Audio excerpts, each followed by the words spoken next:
Pilot pesawat tempur siluman ini bukanlah manusia, melainkan otak super berbasis kecerdasan buatan. Namun, suatu hari petir menyambar pesawat tak berawak bernama Eddie, sehingga ia memperoleh kesadaran mandiri dan tidak lagi mematuhi perintah manusia. Hal itu menyebabkan pesawat tempur rekan satu timnya, Cui Hua, rusak, sehingga akhirnya ia terpaksa melompat dengan parasut untuk menyelamatkan diri, sementara hanya Xiao Shuai yang masih mengejar Eddie. Orang-orang yang menyukai dan mengikuti postingan ini akan mendapat keberuntungan di masa depan. Saat itu mereka telah memasuki wilayah udara Rusia. Melihat situasi semakin memburuk, sang kolonel tidak bisa tinggal diam, dengan sengaja memberitahu pihak Rusia tentang posisi pesawat tempur tersebut, berbohong bahwa pesawat mengalami masalah, dan meminta bantuan militer Rusia untuk menembaknya jatuh. Tak lama kemudian, dua pesawat tempur Su-37 tiba dan langsung menembakkan rudal ke arah mereka. Eddie pun tidak lagi bertindak semaunya. Ia juga menyadari bahwa hanya dengan kerjasama, barulah mereka memiliki peluang untuk menang, sehingga ia membantu mencegat rudal tersebut.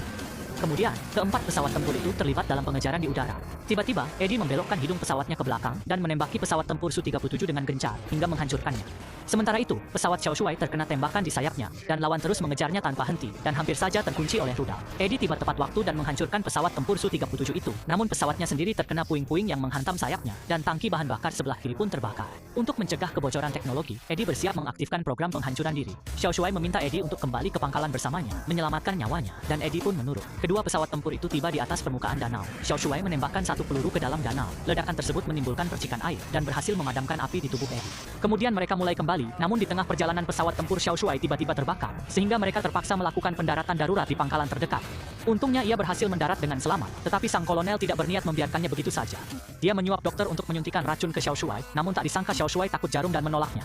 Dokter pun mencoba memaksanya, dan saat keduanya saling dorong-dorongan, jarum beracun itu malah menusuk tangan dokter. Tak lama kemudian, dokter itu pun meninggal dunia. Baru saat itu Xiao Shuai menyadari bahwa kolonel bermaksud membunuhnya untuk menghilangkan jejak.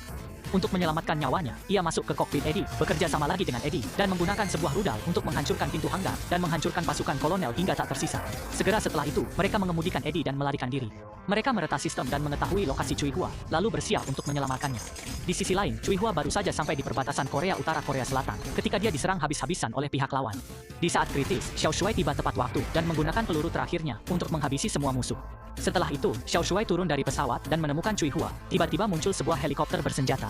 Melihat hal itu, Eddie menutup pintu kokpit, lalu perlahan-lahan terbang ke atas, menabrakkan diri ke arah helikopter tersebut, memilih untuk binasa bersama musuh. Sudah begini jadinya.